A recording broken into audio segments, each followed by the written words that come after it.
And now, part 2 for Deborah Kobylt Live and Little Italy podcast.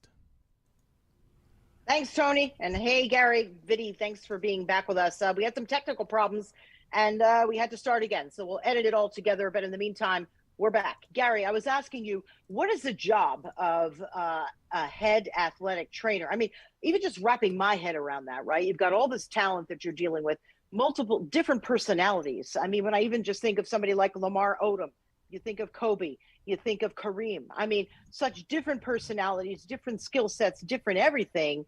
So it's such a mental game. It's a physical game. How do you do all that? That's a big order. Yeah, I mean, as I said before, you're responsible for the healthcare and well-being, which could be the mental aspect, which I think is what you were alluding to.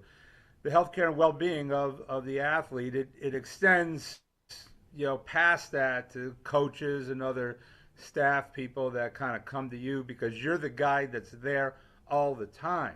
I mean, we have a bunch of MDs that we work with because medicine has become so specialized. Orthopedic medicine, usually you have a shoulder and a knee guy. Then you have a guy that does hand, wrist, elbow. Then you have a guy that does foot and ankle. Then you have a spine guy. And then you have a sports medicine guy, who has a psychiatry, psychologist background. They have neurologists, okay? So you have all these specialty people, but you're kind of the jack of all trades, a specialist to none. So you know a little bit about a lot of things, and usually there are things that you can handle with your base knowledge, and then if it needs more than that, then you make the call. And so, for instance, I had a very good working relationship with all of my coaches except for one. And it all started with Jerry West and Pat Riley. And basically, our relationship was sort of, I'm around the players all the time. You come down for 2 hours and watch practice, and then you go back to where you came from, back to your office. But my office is in the training room. And the training Right. room is next to the locker room. And the locker room's next to the gym. And the gym's next to the weight room. So I'm only one wall away from everything. And they all have windows. So I see and hear everything. You only come down for a couple of hours and see and hear what's going on down there. So all the other stuff I'm privy to. So I may come to you someday and tell you something. And you may ask me who. And I say, well, Jerry, I'm not telling you that. I'm just telling you something is brewing, okay? And let me, handle it. And if I can't, I'll come back to you. And if it blows up, it's not a complete surprise to you because I'm giving you a heads up. There's other times I'll come up to you and I'll tell you who, what, when, and where. And then there's other times that I'm not going to say anything, because Right. it's smoldering, but I think it's going to be fine. And then you got to go to the player and you got to tell them what I just told you. This is how I do my Oof. job. Okay. Yeah. So, I go up there and tell those guys things. So don't put me in a position where I have to go up and mention your name. And I'll tell you what, I will never lie to you, but I also will never lie for you. Okay. Hmm. And that's the way I handled my business. And it kind of worked for me, because you have to develop a trust with these players. Um, some players want you to know everything. Some players don't want you to know anything. Um, you know, we're having more and more publicity about mental health in sports. Right. I had bipolar players. I had guys that didn't want me to know that they had mental issues. Of course, because they're crazy.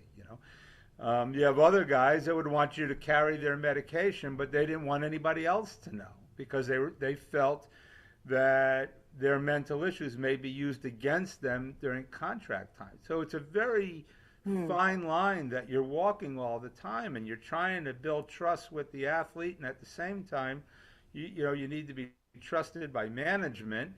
This sounds really harsh, but It's the truth is that the athlete is actually viewed as an asset. He's an Of investment course.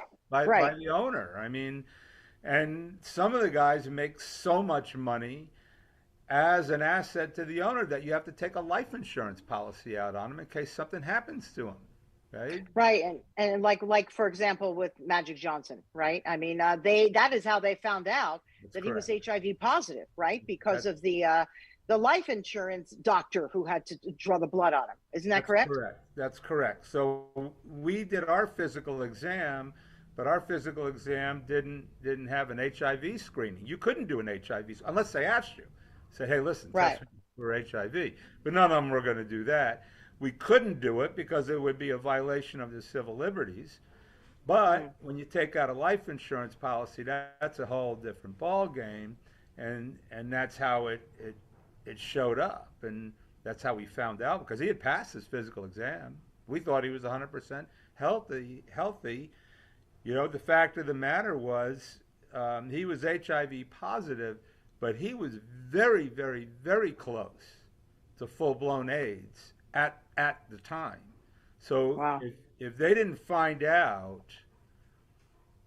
his white count might have gone low enough. He was right around a little over 200, and that seemed to be the line where below that you're AIDS positive, and above that you're just HIV positive. Okay, he was right there, and luckily they found it and got him on at the time the medication that was available.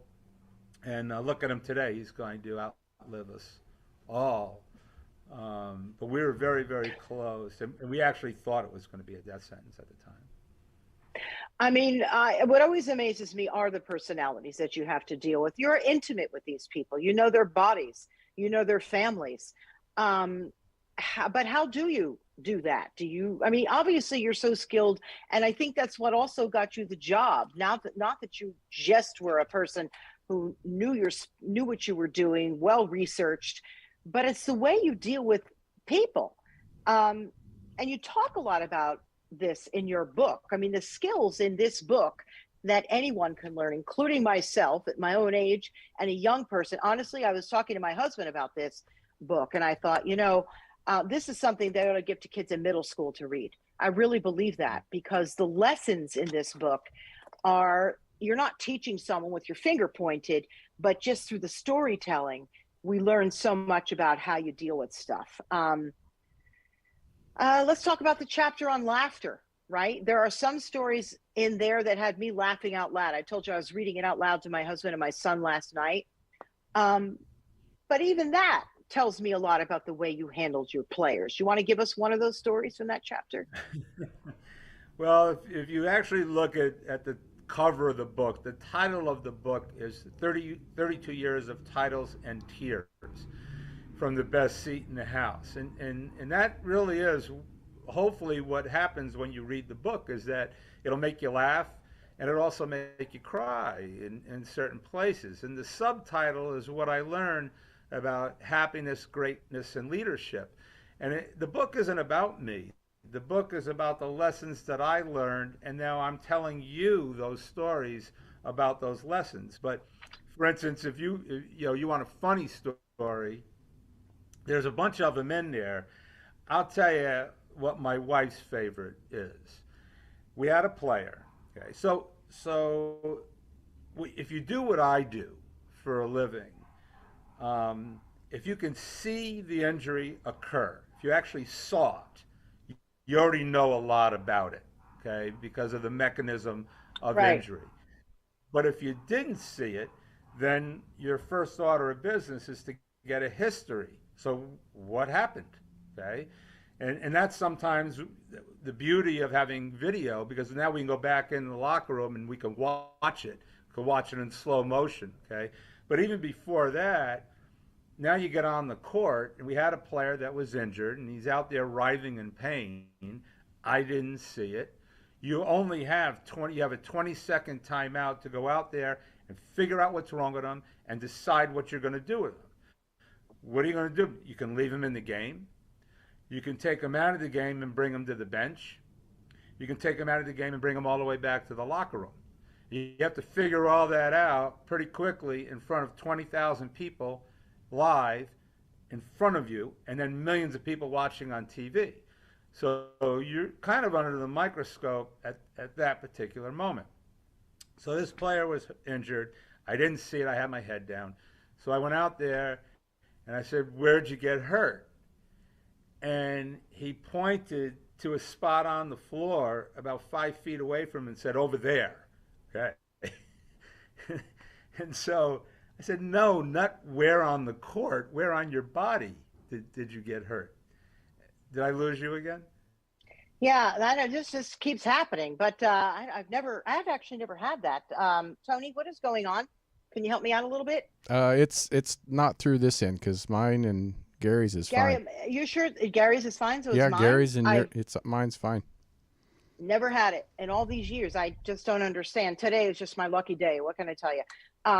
Somebody Go ahead, gave Gary. you the Malokia I know. today. I do not like technical problems. I can handle a lot of stuff, but tech issues just feel so out of control. But here we go. I'm just going to have to edit this together anyway, so don't worry about it. So I also want to ask you about the finger, like when you had to put that. But go ahead. So you were saying you're on the court. You have to make a decision. Yeah. So I went out there and I didn't see what happened, so I had to ask him. So I said, "Where'd you get hurt?" And he pointed to a spot on the floor and he said, "Over there." I said, "No, not where on the floor, where on your body did you get hurt?" Wait, who was this? Because we broke up a little bit. Wait, who was this? Because we broke up a little bit on the internet with my. I didn't mention his name, but I'll tell you, it was Sadal Threet. Okay. Okay. And so here's this poor kid writhing in pain, and instead of telling me where on his body, he points. So I'm trying not to laugh, which is a bad look, right? Because the kid's hurt, you know. And I said, "No, not where on the floor. Where on your body did you get hurt?" And all he could say, and excuse my language, but all he could say to him is, "Gee, my ship be broke." And I still didn't know what was wrong with him. And so my only response at that point was, "Is it your left shit or your right shit?" And he said left. And that was our entire conversation out there. Okay, so. Oh, that's hysterical. What about Kobe? I read somewhere. Remember the time where, and I think his finger completely dislocated. And what did you do? How did you handle that? Well, you know, finger dislocations are common in sports, and finger dislocations are very common, and they're very common in basketball. And there's different degrees of dislocations. You can have slight dislocation, and you can have a really maximal dislocation. And his was severe. So it took a lot of strength on my part to pull that bone and put it back to where it belonged. And you know, when you see Kobe in pain, you know it hurts. Okay, because you can have a minor dislocation, it doesn't hurt that much. But this one, you could tell he was really hurt. And but as soon as I put it back in, you know, I kind of patted him on the back of the head and I said, "You're okay." And he just went right back out there. He didn't even give me a chance. I wanted to tape it up. Before I do it, he was gone. He was right back in the game. And it's a testament to the intestinal fortitude that kid had. Hands down, he was the toughest player that I had ever worked with. And I had a lot of tough guys, but he was on a different wavelength. That wasn't even. That wasn't Kobe. That was the Black Mamba. There's two different people there, two completely different personalities. The Black Mamba was this ruthless, vicious competitor, and then Kobe Bryant was this really, really sweet kid that if you saw him with my daughters, his daughters, my goddaughter, a Make-A-Wish kid, if you saw him with a Make-A-Wish kid, your heart would melt. Kobe Bryant was a wonderful human being, and I miss him. We all miss him, but I can't imagine working with someone so intimately all these years. Tell us about him. Tell me something about him that a lot of people might not know. You know, a lot of people know the stuff that they see on TV or read about or hear about. Tell me something that some of us won't know. Well, I'm going to try. This is not, you know, I still am struggling with this. let's talk about the Black Mamba first. And maybe what would surprise your audience is that everybody looks at Kobe as being this really, really talented basketball player. But if you look at him from my perspective, from an athletic trainer's perspective, yes, he was talented, but he was not the most talented player on the basketball floor. He was big compared to me. Okay? I'm only 5'9". You know, he was 6'7", 6'8", so he's a big guy, but he wasn't that big by NBA standards. He was strong, but he wasn't that strong by NBA standards. He was bigger and stronger. He was quick and he was fast, but he wasn't that quick or that fast by NBA standards. So when you put all that together, yeah, he was physically talented, but not by NBA standards. There was guys that were bigger, faster, stronger, quicker. And so what was there about him that he ended up with 5 rings and other guys that were more talented ended up with none? And you know, I spent my career with him. 20 years I was with the guy trying to analyze that. And what I kind of came up with, and this is the Black Mamba we're talking about, because there's 2 completely different people that I knew, okay, that lived at the same address, and they both showed up in the uniform, just depending on who you were talking to at the time. So this guy, the Black Mamba, he worked harder than anybody that I've ever been around, but I've been around a lot of hard workers. So besides being the hardest worker, he was really, really smart. He was an intelligent worker, and he taught me that you know, a lot of people work hard, but you work smart. Okay, you get rid of all the extraneous stuff and really focus, okay, on the job. There wasn't a lot of multitasking, which if you read about multitasking, it doesn't really work. You're better off doing one thing, do it really, really well, and then move on to the next thing. Because then you'll do a lot of things great instead of a bunch of stuff mediocre. So he was very, very focused, okay? And he worked hard, but he worked intelligently. Okay? He was more competitive than anybody I'd ever met. I used to tell him, I said, you know, you have a screw loose, man. I mean, it's like you have to win. You have to, okay? And it doesn't make a difference who it is. Okay, you would cheat if you needed to. You would cheat my child and gave him a tiddlywinks so you could win. You know, and it's that burning desire to win.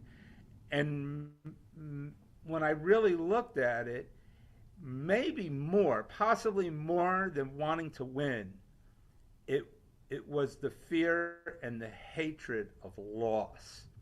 Okay? Because losing for him really hurt. Okay? A lot of people, it doesn't hurt as much, but for him it did. But what was great about him, this is really important, is when he did lose, he came back stronger. He learned from his loss. He looked within and said, what did I do wrong? What can I do better? Okay? How could I have changed that outcome? And so I realized that in life, we learn more from our failures than we do our successes. A lot of times our successes are associated with luck. Okay? You throw up a last second shot and it goes in, you win. If it bounces off the rim, you lose. If you win, you go in the locker room, everybody's happy. But you don't talk about, well, how did it come down to the last shot? We could have lost that game. And then you analyze everything you did wrong. But you don't really do that. You celebrate the win. But if we lost, it's a difference between this, celebrating and then analyzing. Okay? So he was that kind of guy. He was intellectually brilliant at his job and in life. Anything that he did, he just didn't fly by the seat of his pants. He researched it. He studied it. We'd come in at halftime in the modern day of the NBA, because I came in before cell phones and all that. But we would come in and players would go to their lockers and grab their cell phones and and look at their text messages and their tweets and their emails. He didn't do that. He was in my Didn't do. room. He was in the training room trying to get something to feel better that hurt. But more importantly, he had one of the scouts put a laptop and he'd showing him clips of the first half. So he could study what happened in the first half so he could come out better in the second half. He was tougher than anybody that I work with because he convinced himself that he could do it. Somehow he convinced himself, whatever it was. He took the words can't and won't out of his lexicon and replaced those with can and will. And I realized that all of us, everybody, is capable of extraordinary things. What holds us back is this. Yeah. And he was able to rise above his level of talent to become the best at what he did. And that means anybody can really do it. Okay? It's all up in your heart, your soul, your brain, convincing yourself. You know, take can't out of your lexicon. Take won't out of it. And find a way to do it. Did you often have to come in between players when you knew that stuff wasn't quite working out? Shaq, Kobe, Kareem, Magic. You know, there were so many different dynamics going on. How did you get involved? Yeah, I mean, yeah, probably more between players and coaches, okay, than player and player. But Shaq and Kobe, I mean, that was an issue. That was an issue, and I believe, and I write this in the book, that it's really easy to blame Shaq and Kobe for our implosion because that team was so good. We should have been on top for 10 years. It should have been a decade of winning. Right. And we self-imploded in a matter of 4 years. And it's really easy to blame Shaq, and it's easy to blame Kobe. And, of course, you know, they were a part of it. But what about the rest of us? Okay, we allowed it to happen. You know, that includes me. You know, there was ownership, there's management, there's upper management, there's coaches, there's athletic trainers, there's teammates. You know, we all sort of just let them bang it out instead of trying to get between them and reason with them. I'm not sure we could have, but I know we could have done a better job. I know I could have done a better job. We all had a responsibility, and the way that I describe this in the book is that a team is like a family. It's like your family. And sometimes you get mad at your mom and dad or your brothers and sisters, but you don't stop loving them. You know, you get mad at them, but you don't stop loving them. Well, the love stopped, you know, and people chose sides. It was divisive, and people chose sides. People on the team chose sides. You know, people in management chose sides. The fans chose sides. It was bad. And unfortunately for us, and it breaks my heart because when it's so, I don't think people realize how hard it is to win. It's so hard. Everything has to be right for you to win. And when you have the opportunity, because there's teams that literally, it doesn't make a difference what they do. They're just not good enough to win. Okay? So when you actually have a team that's capable of winning, you must win it because you may not ever get another chance. That may be your last chance in life. And we blew it. You know, we blew it. I mean, we won some, but we could have won a lot more. And and that's what haunts you in professional sports, and what keeps you in the game, what wants you to go to work, is winning. There's nothing like it. It's euphoric. It's like a drug. Okay? What makes you want to walk away from the game is losing. Okay? And I bought into the American sports creed early with Riley and Jerry West that there's winning and there's misery, and there's nothing else, because sports is designed. Sports is designed for failure. It's not designed for success. Okay, there's only one team that can win the last game. Everybody else goes home a loser. Okay, so if you're this, if you're in the finals, first of all, what about there's 30 teams in the NBA, there's 32 in the NFL, right? So let's say the NBA, you have 30 teams now.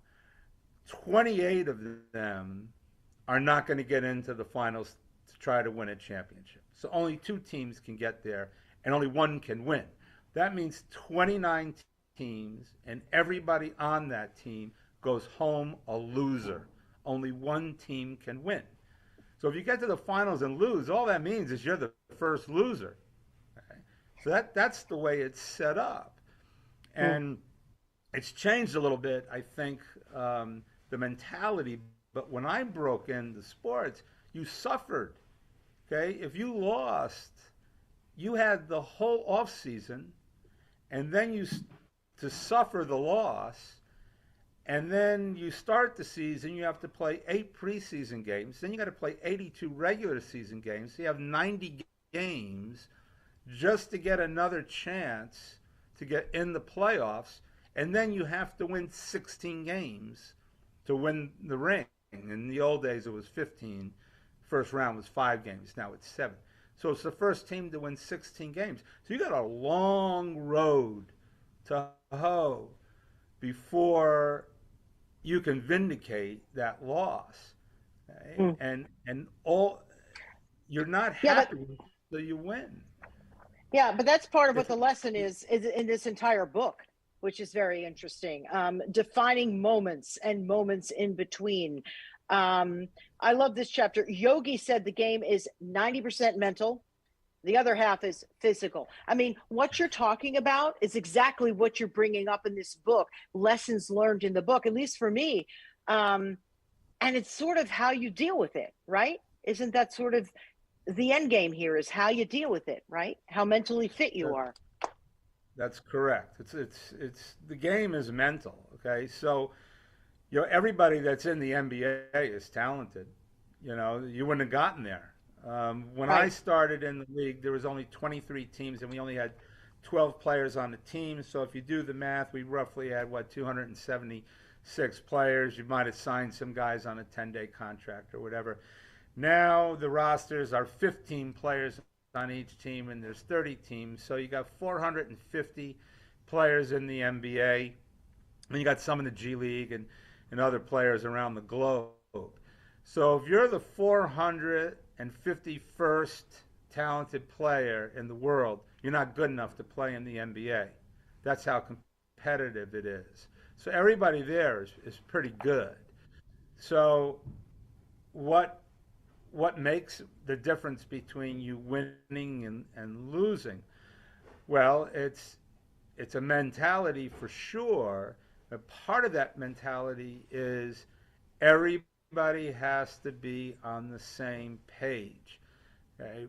Which means you have to buy into whatever the coach is selling, okay? So number one, you have to look at what your personnel is. You have to know your personnel. So one of the things I describe in the book is that a team is like a puzzle.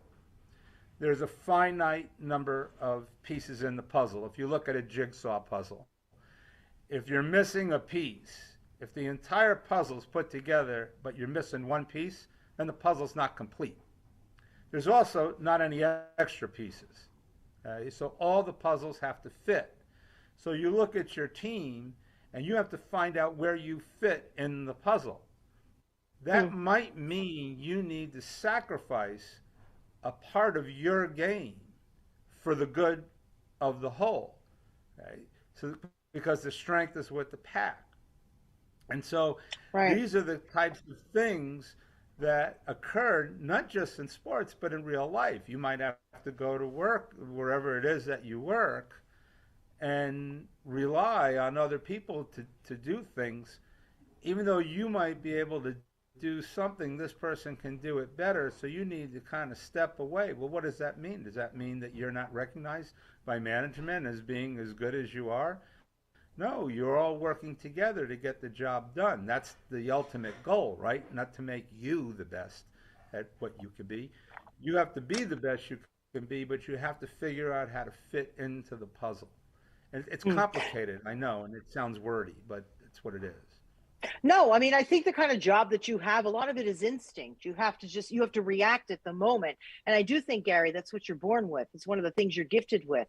I think you're able to look and walk into a situation, you know, the personality intimately, and you're able to sort of work that out. I mean, the fact that you've been with the Lakers, right? You've worked with them 32 years, and I believe 2 years in addition to that as a consultant says an awful lot through management changes, through player changes, through, you know, tragedies. And here you are to talk to us about it, smiling. By the way, the shirt's behind you. Tell me who are we looking at back there? Looks like Magic. So that's a 32, although it looks backward. 34 Yeah. would be Shaquille. And then you have 24 Kobe and 8 Kobe, because Kobe wore 2 numbers. He Right. started out wearing 8 and then went to 24. You're right.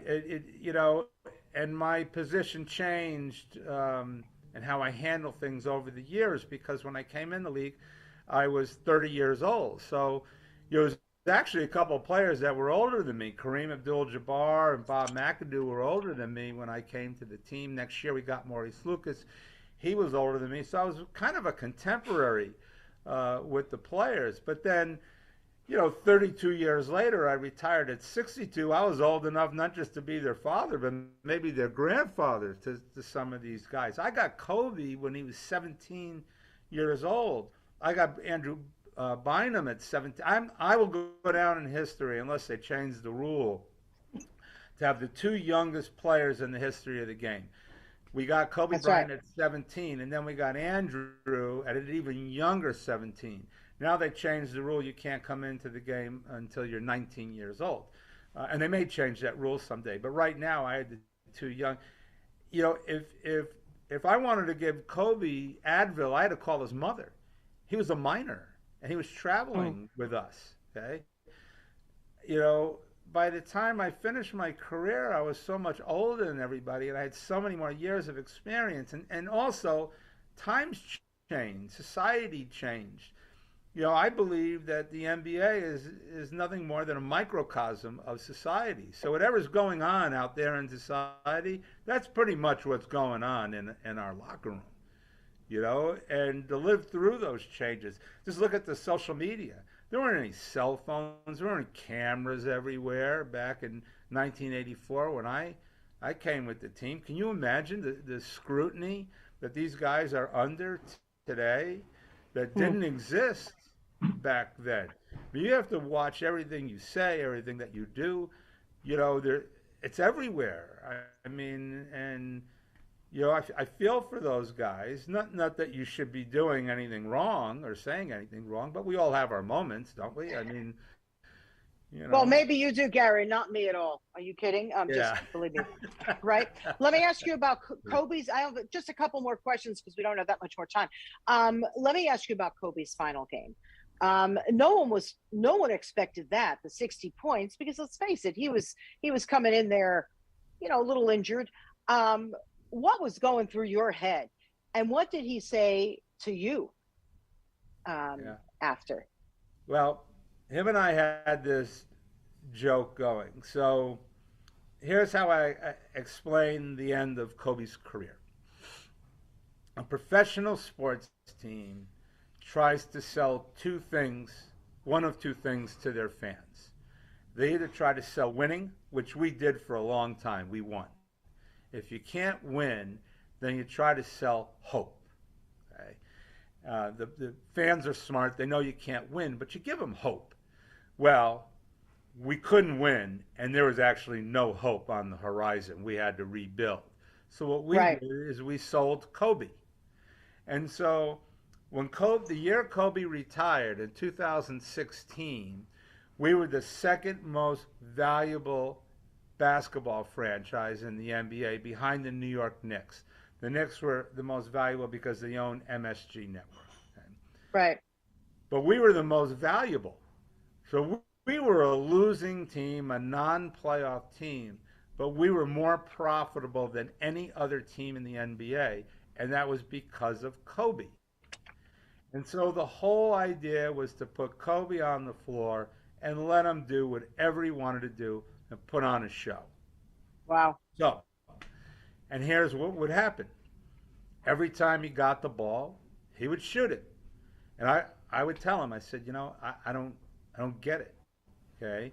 You will take 10 horrible shots in a row, miss every shot, put the team 15, 20 points in a hole in the first quarter, and you will take the 11th shot, equally bad shot, off balance with two guys on you, and it'll go in, and you'll get a standing ovation.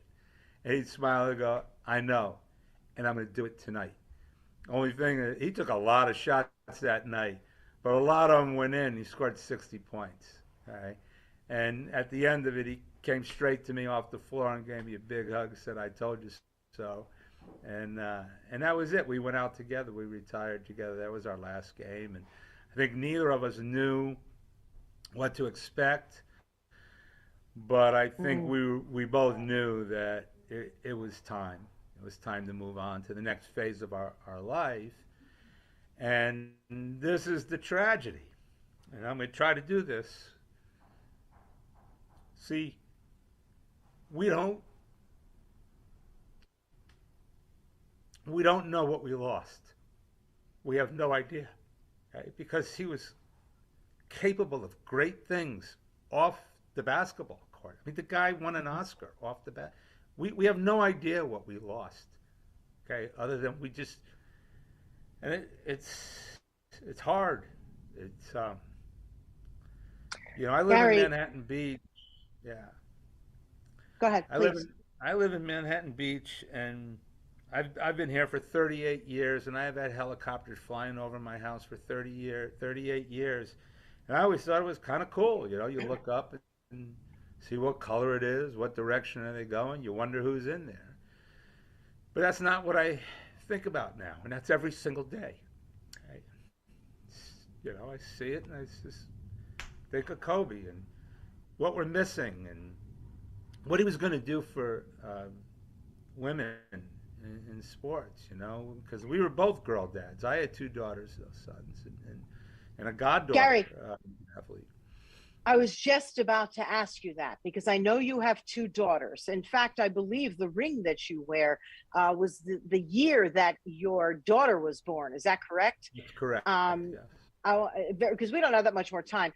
But I do want to talk about what Kobe did for women's sports, because we all know that he was on his way to his daughter's basketball game to coach, Yes.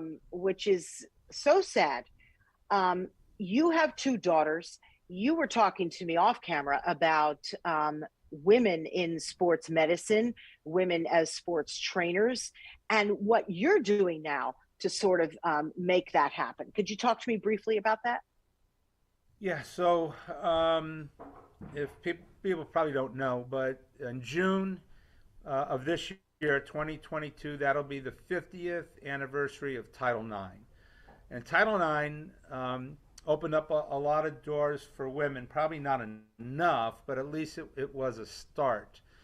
And primarily, it appears to me now, looking and researching it, that the primary objective of Title IX was to give female athletes better facilities. But as I see it back then, the athletic departments really still didn't really care about Right. the women, the female athletes. They were mostly non-revenue sports, and it was something that they were forced to do by the government. And so they gave them better facilities, but that was about it. So now you have these women that are training better, and they have better facilities, but there's nobody there to take care of them because the male athletic trainers are all tied up with the male athletes. the female trainers are trying to get into the training room and they're saying females aren't allowed. And so Right. finally it occurred to these universities that we have to give them an athletic training space, and then we have to have a female take care of them, okay? Because the males couldn't and wouldn't. And so, kudos to some male athletic trainers that saw that and gave opportunities to female athletic trainers, mostly out of necessity, okay? But they were willing to do it. And so who were these women that broke the glass ceiling? Well, I came to find out they were mostly physical therapists that were former athletes, and then they decided to take care of female athletes and kind of filtered into male sports after that. But there's some real horror stories of football coaches kicking them off of the sideline because they were female. Long story short, I have 5 women that I co-wrote their memoirs with, and we just acknowledged them at a district meeting in San Diego, and presented them with awards from the Pittsburgh Steelers, who were one of the first to hire a woman, San Francisco 49ers. I had one woman that was, she was an athletic trainer. She also did 20 years in the Navy as a corpsman. And so I had a friend from the U.S. Naval Hospital in San Diego show up in his dress blues and award her a letter from one of the commanders of the Navy. And so it was really just a wonderful thing. I had one woman, and I really want to tell this because this is, to me, horrific. She had a football coach, and this was not that long ago, just a few years ago, that would not allow her or her female student athletic trainers to go to the bathroom in the field house, the co-ed field house. So if she was on the sideline, he made her and her female students walk all the way around the football stadium and go to the public bathroom on the visitor's side. That's a horrific thing. And that happened in this day and age, after Title IX. And so she's a woman that I helped write her memoir. And, we're making progress. We're not nearly where we should be, but we're going in the right direction slowly. And we lost Kobe, who was really committed. He was really committed to this.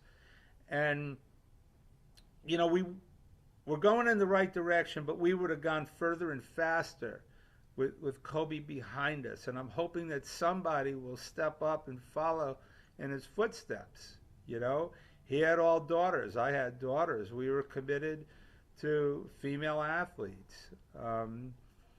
So maybe somebody watching this someday, if you're not, if it's not you, maybe it's somebody pass the baton, and let's get behind this. To be honest with you, the way the game, basketball, the way the women play is the way the game was meant to be played. It's a very unselfish game. Okay, the ball moves, the people move, they find the open person.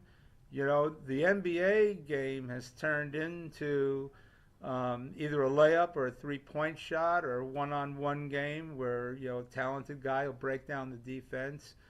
But the women are, they're not as athletic as the men, but they're also moving in that direction. They're bigger, faster, and stronger than they were when the WNBA started, and they'll continue to do that. They're very, very talented athletes, and so I needed something to do, and it was something that to me. And you're doing it. Any parting words from you? I mean, how do you even interview a guy like you, who started as, it was a kid in Stamford, Connecticut, and you're right, so much lined up for you, right? You were in Utah just the right time, Portland just the right time. You came here just the right time, and were instrumental. I know you don't like to take the credit, you say it's the players, but you were also instrumental in the success of the Los Angeles Lakers for all these years. what would you like to tell our audience all these years when you look back? It's a really tough question. I know that. Yeah, That well, I get it. you want them to know. But go ahead. I know you get it a lot too. I'm But asked what do it you a want? lot, and so yeah, a lot of the stars lined up for me, but there were other people in the same places. Okay, so why me and not them? I mean, the door was there. I just pounded on it and walked through it when the opportunity was there. But it could have been somebody else. Didn't necessarily have to be me. But what I will say is, when you look at technology today, one of the first things I think that you want to look at is validity. Does the technology do what you say it does? Just because you say it does this doesn't mean that it does. Where's the data? Where's the research? Is it science or is it anecdotal? Well, it's the same thing with people. Okay? Do you do what you actually say you can do? Okay? And then the second thing is how reliable is that technology? Well, how reliable are the people? Yeah, you can do it, but do you do it all the time or only when you want to? Okay? Can you be valid and reliable every day of your life? Can you be the best that you can be? Because you can't be your best every day, but you can be the best you can be. There's lots of quotes in the book, some from me, but a lot from other people. John Wooden would say, don't on any given day that you're not 100%, don't think about what you can't do. Think about what you can do. Tell me what you can do today and do that. Do it the best you can. So there's lots of little things in the book, okay, that I think will help you along. And they're not necessarily, Gary Vitti-isms, okay? Like I said, they're lessons that I learned from other people. I'm not the smartest guy out there. I'm not a legend. I'm not the most talented, but I worked with a lot of legends and I worked with a lot of smart people and I kept my eyes and my ears and my brain open. Okay?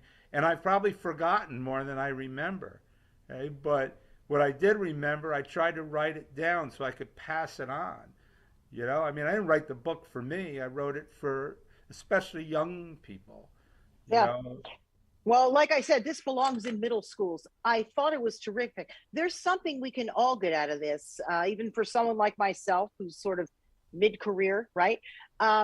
Also because of the way you do it. The antidotes, they're just charming. They're heart-wrenching. Gary, this is one of the best books that I've ever read. And I don't say that often, and I interview authors all the time. So I want to thank you for coming on. It has been an honor to speak with you and for you to give us this time. Please say hi to the girls, your daughters, and your lovely wife for allowing you to give me this time while you're home in beautiful Manhattan Beach. I appreciate it. And I hope we get together soon, too. Me too. Deborah, thanks for having me. The honor was actually mine. I thank you very much. And thanks for the kind words and the plug about the book. Yeah, well, I meant it. And I'm going to push this all over my social media. We had a couple of technical issues, so I'm actually going to have to cut this show up a little bit. Usually it goes out live, so now I'm going to have to sort of cut it up, and then we'll put it out there probably tomorrow. So, and I'll let you know. So thank you so much. Gary Vitti, you are just a doll and a very generous man, a talented man, and humble. Please pick up the book, 32 Years of Titles and Tears from the Best Seat in the House. And I feel like today I got the best seat in the house. Thank you very much, Gary Vitti. And thank you, everyone, for joining us for Deborah Kobylt Live and Little Italy podcast. We appreciate it.